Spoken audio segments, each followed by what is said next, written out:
There are some who'd make me out to be the villain of this here story. Let's don't let a good thing die.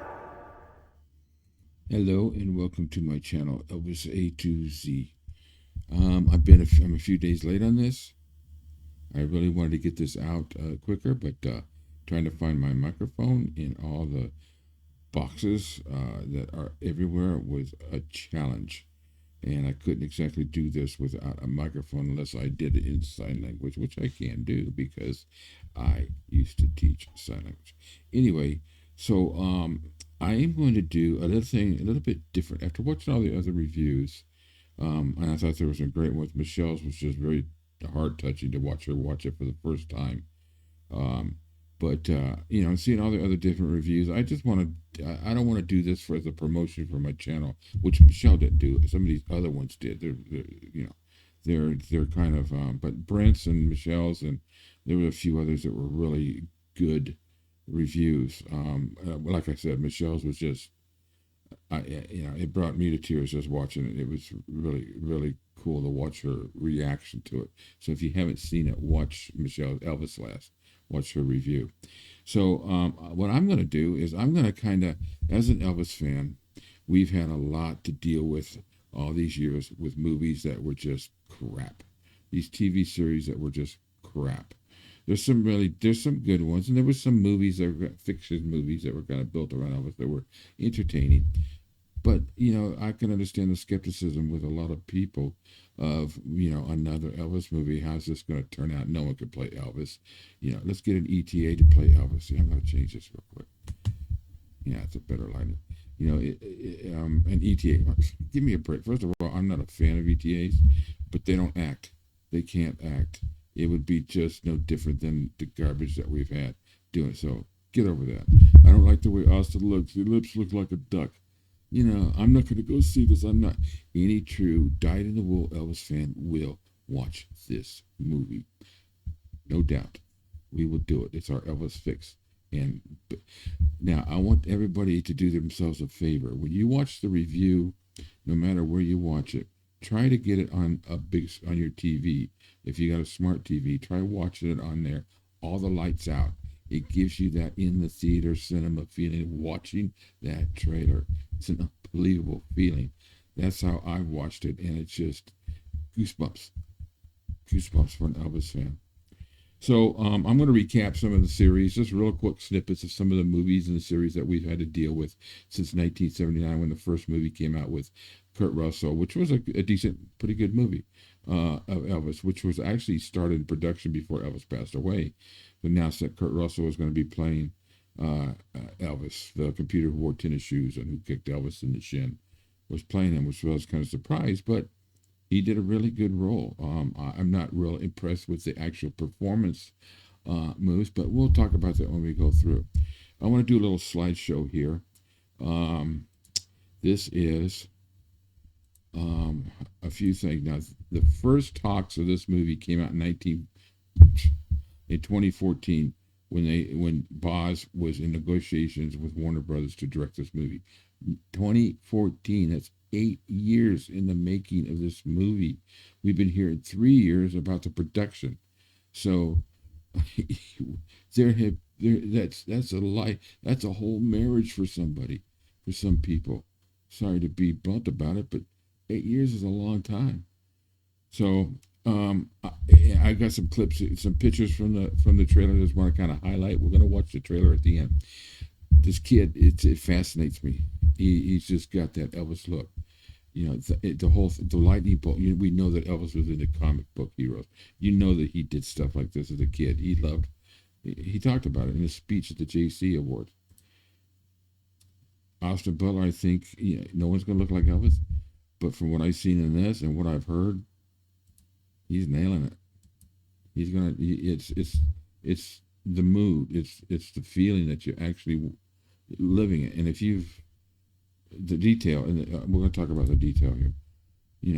The coat, the whole suit from If I Can Dream, down to the T. Now, this is a detail thing I really want everybody to look at.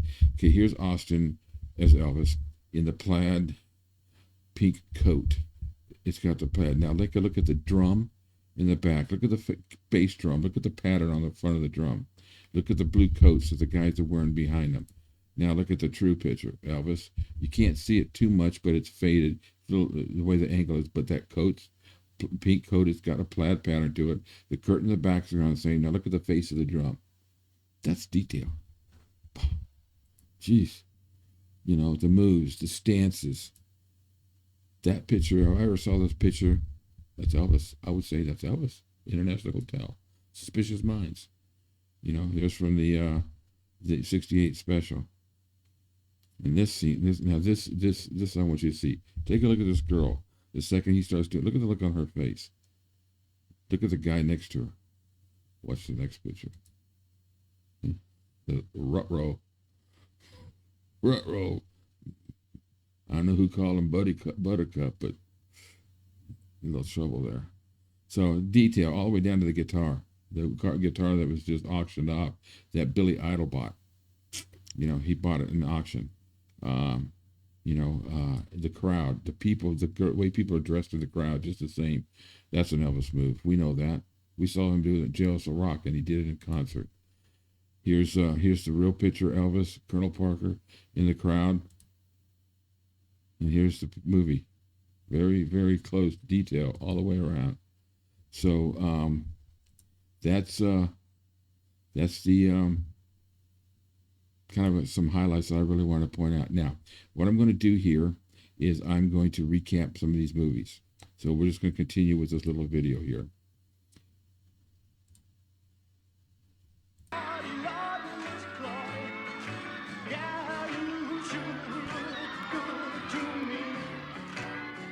So we got Ronnie McDowell doing the vocals, who was very close to sounding like Elvis. Now watch Kurt's moves here.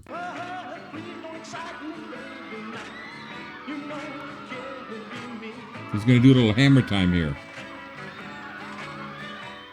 See, I think it was a little over-exaggerated. That's the only thing I didn't like about the movie with Kurt, was that I just felt those parts were just a little over-exaggerated, especially the part when at the end when he's in Vegas. It was just over. But the movie was entertaining. I loved the movie. It was great. It was a TV movie made for TV here in the States. Worldwide, I heard it was released at the theaters. Okay, next we got Elvis and the Beauty Queen. Don Johnson, Sonny Crockett. All right, who locked the door? Y'all think I wasn't coming or something? What I got to do, buy a ticket to get in here? Okay, Jake, now you can lock the door. I'm in. Everybody's here. Who's all here tonight, by the way? Hey, honey, how you doing? I haven't seen you in a long time. Sucks. Don't waste your time. I've got all these movies saved on a computer, but just for reasons for like this, to clip or to talk about. But that sucked. Next here's the documentary that came out in '81. Good documentary, very good. It had different actors play Elvis at 10, at 18, and at 42.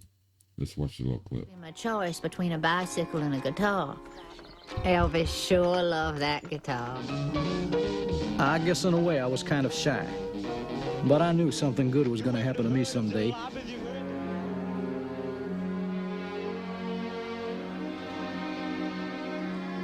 Filmed at Graceland.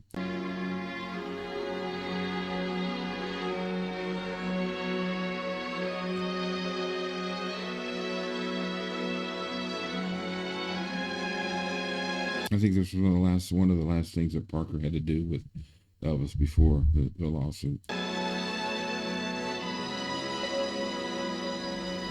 gonna check on this for you. There's Johnny Hara, who sounds like Elvis talking, doesn't look like Elvis from behind. He doesn't walk like Elvis, but they needed somebody who obviously sounded like him.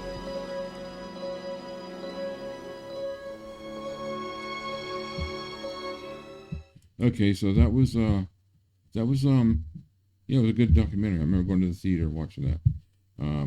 So it was nice to have that. Next, Elvis and Me, the biography from Priscilla.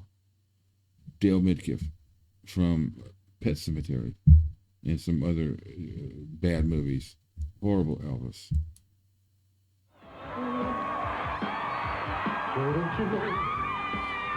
Okay, so I'll be honest with you. This outfit that he's wearing, Doesn't resemble anything Elvis wore. To me, it looks more like a go-go dancer outfit, maybe male or even female stripper. His moves are not as fluid and as Elvis, and the look. Look at those go-go boots. Looks like go-go boots and whatever those flares. I've never seen those.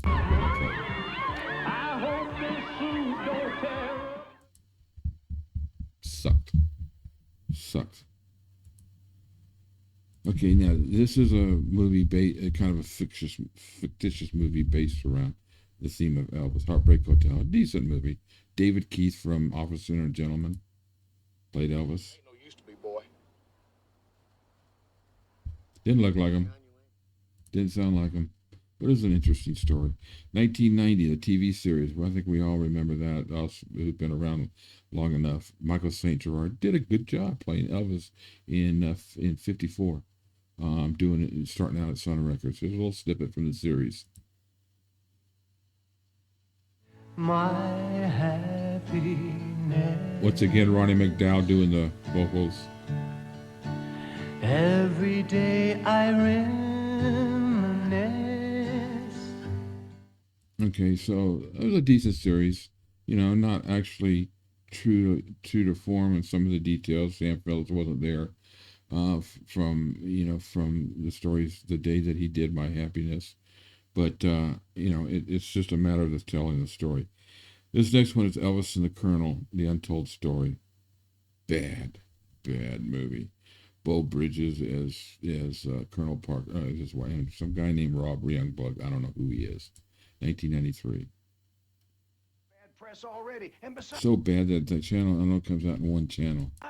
why should special services get for free what everyone else has to pay for? Well, maybe you could get me assigned overseas. Europe, Japan. We could do some concerts. Doesn't look like Elvis. Doesn't sound like Elvis. Piss poor movie.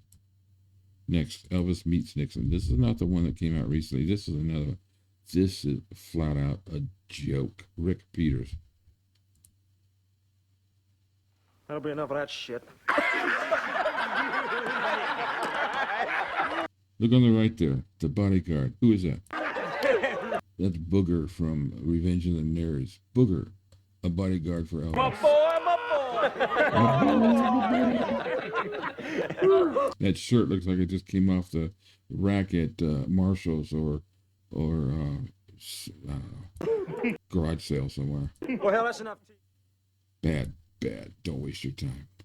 This next movie, Finding Graceland, is actually a very entertaining movie. Harvey Keitel, awesome actor, plays Elvis. He's obviously gone and faked his death, and he's in the. It's a good story. Let's watch a little clip. If you ever get a chance to watch it, if you haven't, it's an entertaining movie. Kind of what if. Son, I got a feeling our destinations aren't so far apart.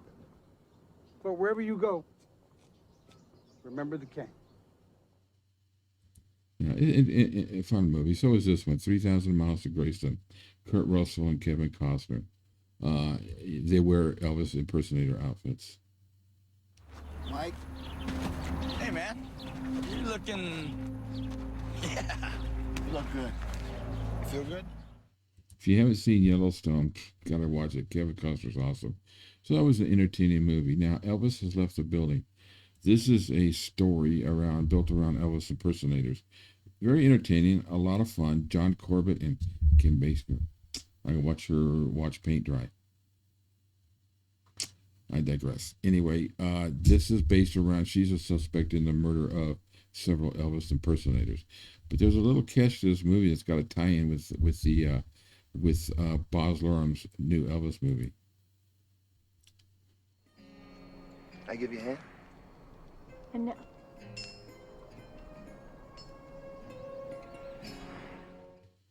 Okay, so that's just John Corbett, great actor, good-looking actor, Kim Basinger. Okay, so here's the tie-in with Baz Luhrmann's movie right here. Tom Hanks plays one of the Elvis impersonators. He plays Mailbox Elvis. It's hilarious. Dead like everything else out here.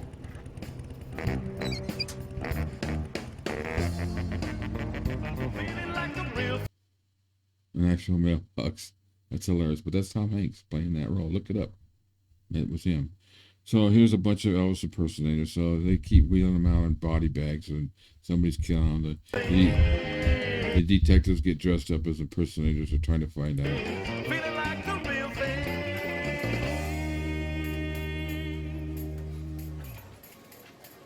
How many people you think rented this suit before me? So it's an entertaining movie. It's funny. A lot of big name actors in it. Richard Kind, who used to play in Spin City. You got the woman that used to play Elvira, Cassandra Peters, I think her name is. So it's a fun movie to watch. If you ever get a chance, watch it. Next, the miniseries with Jonathan Rhys Meyers, a very piss poor impersonation of Elvis. Watch him.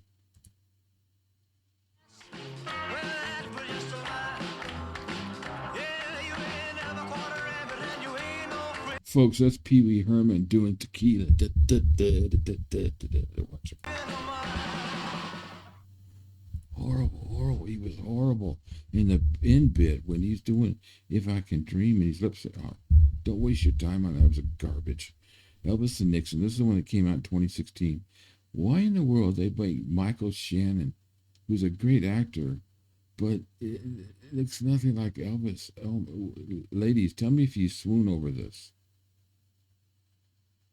Marianne Peterson. I'm so glad you called. I can't believe you remember my name. Well, I remember that face. Does that face make you fall over? I mean, come on. Maybe not out of gorgeous, but yeah, he's a great actor.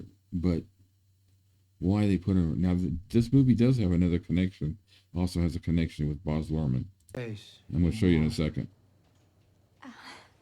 So, what are you doing in Washington, D.C., Mr. Presley? Marianne, it's top secret. Mr. Schilling. Colin Hanks, Tom Hanks' son. He's in this movie. Do you think it'll just some kind of interesting tidbits of, 6 degrees of separation, whatever you call be it. possible for us to get a picture with Mr. Presley? Who the fuck set this up? Kevin Spacey is Nixon, who he doesn't really have much of a career anymore, does he? Actually, he did, sir. Mr. Presley made an unscheduled appearance at the Northwest Gate this morning. All right, so that, the story was good. I liked the story about it, but I just couldn't get into it because of Michael Shannon, who, once again, is a great actor. The movies he's been in, he was a kid in Groundhog Day, and he's been, in a lot of different movies. Okay, this series, I don't know how many people remember this series. This was on CW for 10 episodes or something like that. Sun Records, kind of the history of Sun Records and Sam Phillips. And there's this, they got different characters. The kid that plays Jerry Lee Lewis is just incredible. He's really good. And then this kid right here, Drake Milligan, he plays Elvis. Off your teeth, Gladys. Too old to be coddled. What's he gonna get from you? Tell me that. Sitting around drinking all day. All right, so that's my recap of the shows. There's obviously other things out there, episodes of shows and all that, but it kind of makes you understand the skepticism and the worry about somebody finally doing this right. We're going to watch the trailer here, and like I said, if you ever get a chance, watch it on the TV with all the lights out. It gives you even more chills. But here's a clip that Leslie Pelling posted on Facebook that I thought was really good. It's an interview with Boz and with Austin on Twitter. Now, I just took a couple of little clips out of it of what they have to say. It's very profound and gives you a lot of confidence in what they've really done with this movie. So let's watch the interview. It's about a minute's worth, a minute and a half's worth.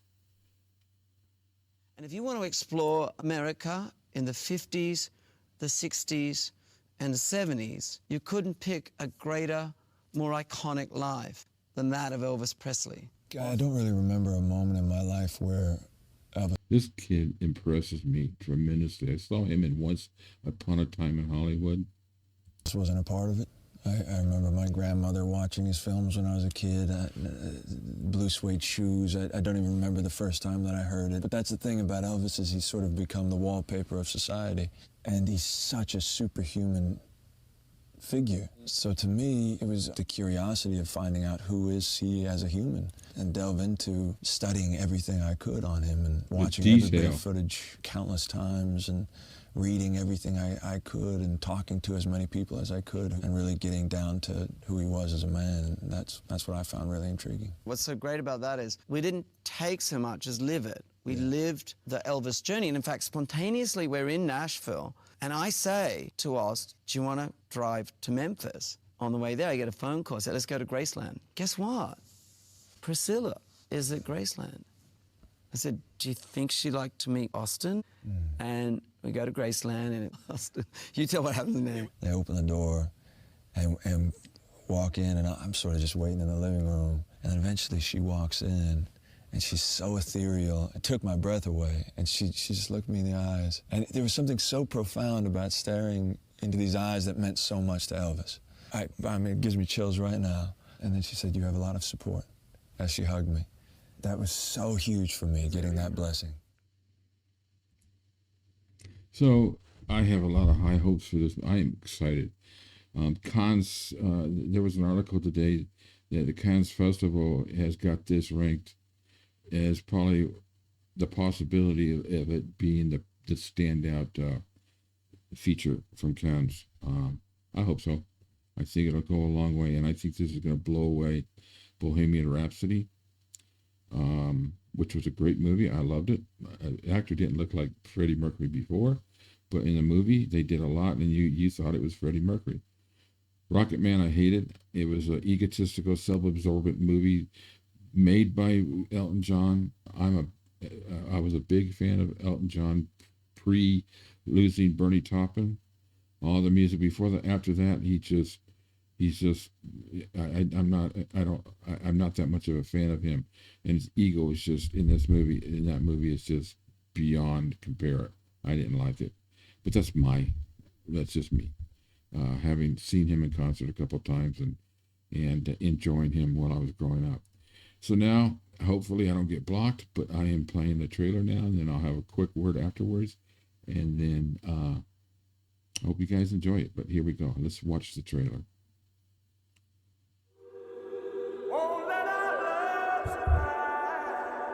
There are some who'd make me out to be the villain of this here story. Let's don't let a good thing die.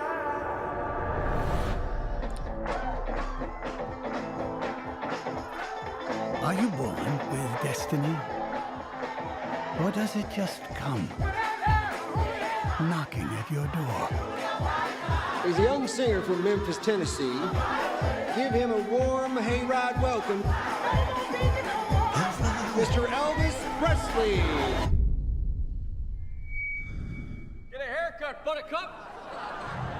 You know he got a lot of that. I watched that skinny boy transform into a superhero.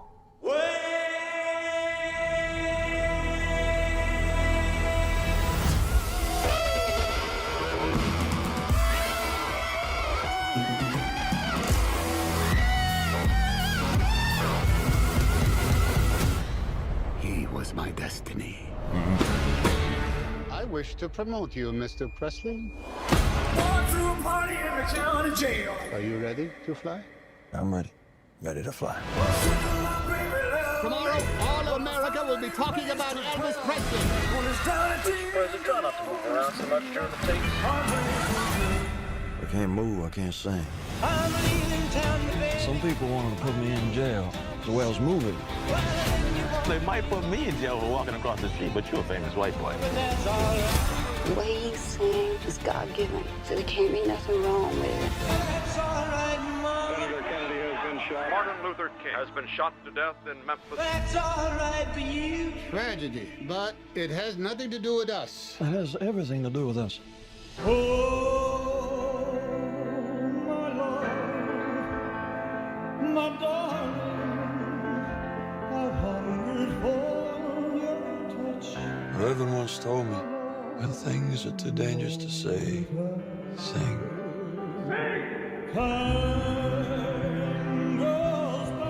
I'm on before the shoot, and nobody's gonna remember me. to get back to who I really am. And who are you, Oz? I just gotta be making the most of this thing while I can. This can all be over in a flash.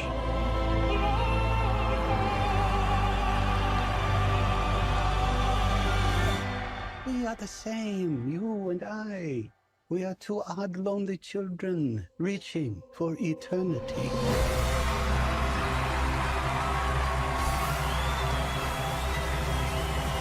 The greatest show on earth.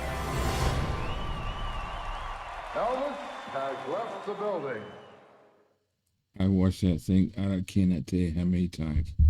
It's just, that was one of the best trailers I've ever seen for any movie, hands down. So for all you naysayers, all you who say, I'm not going to go watch it because of that, you're not a real Elvis fan. Sorry. Elvis fans watch everything. And if I offend anybody, I apologize. But we're going to watch it, and we can pass judgment then. You can't pass judgment on a movie you've never seen. And I don't, but I got news for you after this trailer. I have a lot of high hopes about it. I really do. I've got a book review coming up that the screenplay was based upon in the next couple of weeks. So everybody should read. It'll probably give you some insight into some of the story behind this with Elvis and the Colonel.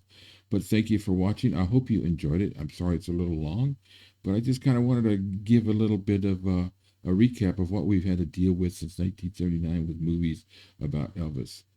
Some good, a lot of bad, a lot of piss poor bad. And, we've never attained that pinnacle of a real true blue good biopic movie played by great actors with great detail, holding as much to fact. So thanks for watching. I appreciate it. We'll catch you real soon. Bye.